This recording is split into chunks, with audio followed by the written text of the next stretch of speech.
The number one thing that people need to do as a beginner in any kind of foreign language is... What's up, how's it going? Welcome back to my channel where we talk about all things language and culture. My name is Kevin, and today I want to share a video for all of you who are interested in studying Spanish or haven't started yet, or are very early in your Spanish learning journey. Now, this video is going to be geared to give you guys the right resources to use to help you guys kick off your Spanish studies. I know when I first started, I was a little bit overwhelmed about, where do I even begin? How do I even start studying? I'm doing this all myself. I don't know. I don't have a teacher. What do I do? I'm going to share with you all some of the resources that I personally used. We're going to rewind back to day one of my Spanish studies, and I'm going to share with you all the resources that I found useful along the way. Now, these are some great Spanish resources that you might want to add into your Spanish study routine. All right, so we're gonna start off with everyone's favorite application, and that's Duolingo. I know a lot of people either love it or hate it.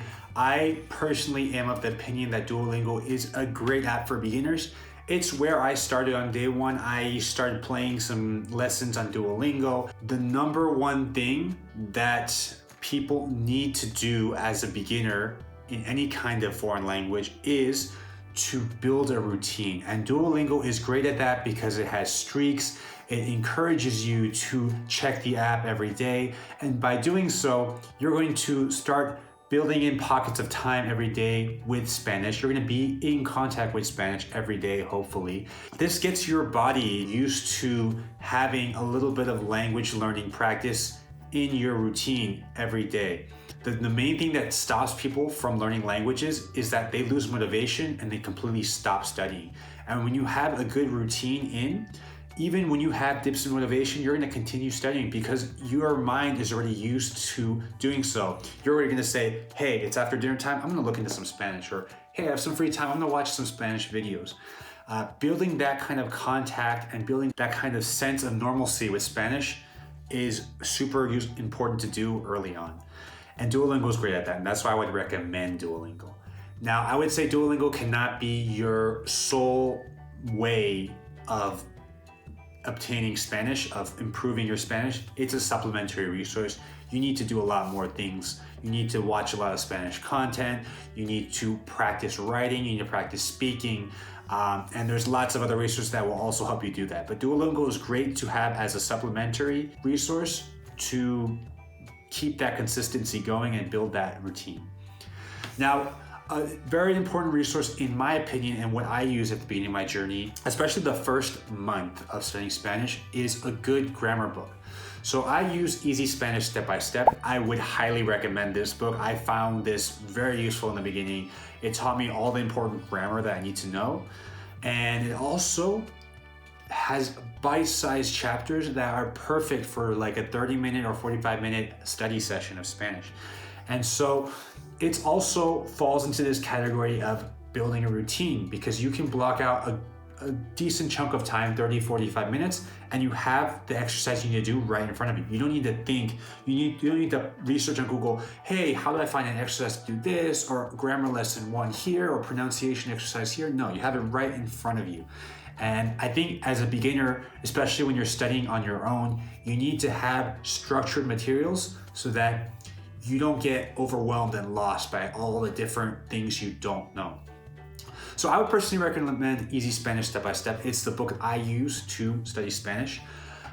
If you can, for some reason cannot have access to that book, I would also recommend,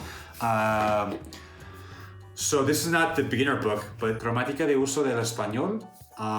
They have an A1 to A2 version. I would recommend that one. I took a look at it. I didn't use it personally, but I took a look, and I think I also like the fact that it is broken down into bite-sized chapters and you have exercises that you can write in the book. But I really like the Easy Spanish Step by Step if you can get a hold of that. If not, this is the book you can get, the A1, A2, the red one, not this green one. This is the C1, C2, and the one that I've used. I recommend that. And so these two recommendations fall under the same theme. They help you build a routine, they help you build familiarity with the language, and they kind of are the get to know you phase of Spanish. And you're also building the foundation. So you're learning about the different grammar concepts, you're learning about the different things that you want to ask questions about, like what are genders? in Spanish? What is a subjunctive? What are conjugations? If you don't have that kind of vocabulary, if you have no idea what I just said, well, these books are going to show you that, and Duolingo is also going to give you exposure to that as well. Now I'm going to move on to some online dictionaries that's going to be very useful. I like Spanish Dict a lot for beginners, and here's why. It has a pretty decent dictionary in the terms of the words and definitions are quite varied. You'll have some good explanations. You have some expressions as well in the dictionary. A great feature of Spanish Dict is that you can have vocabulary lists and you can add words to the list. And then later, they have this feature where you can quiz yourself.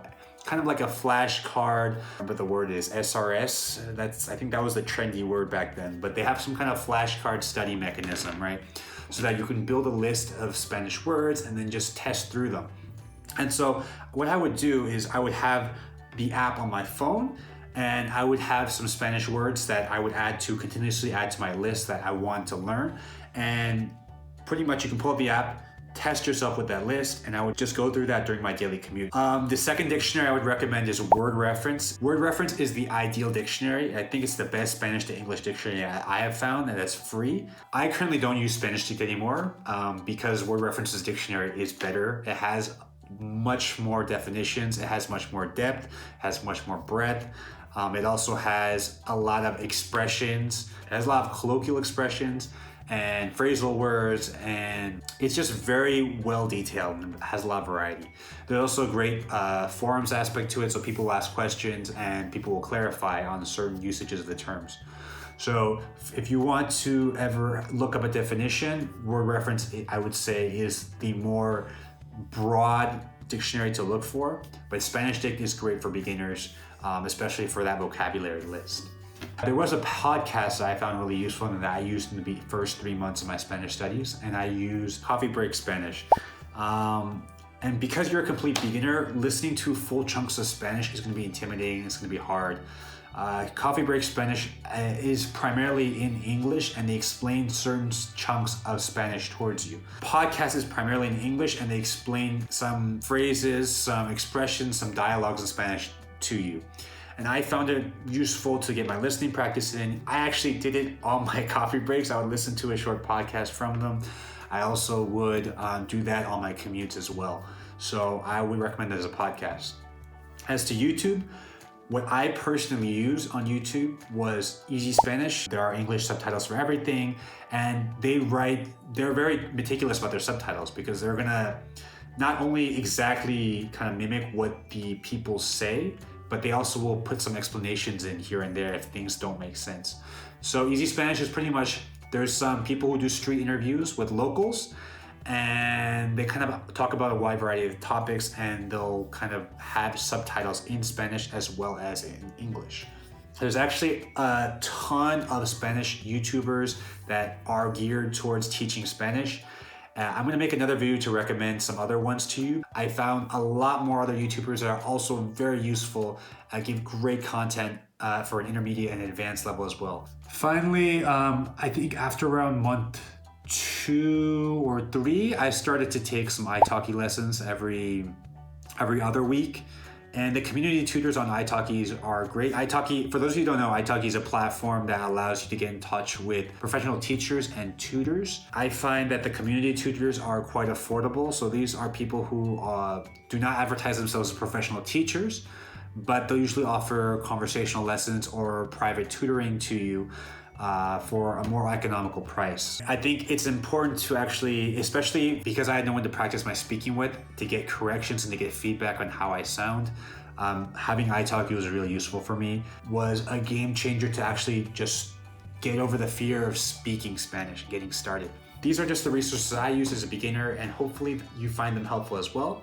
So good luck with your Spanish studies, and stay tuned for more content about language learning. Check out my Spanish playlist if you want to hear about all my Spanish learning content on LingoKev. Other than that, I'll see you next time.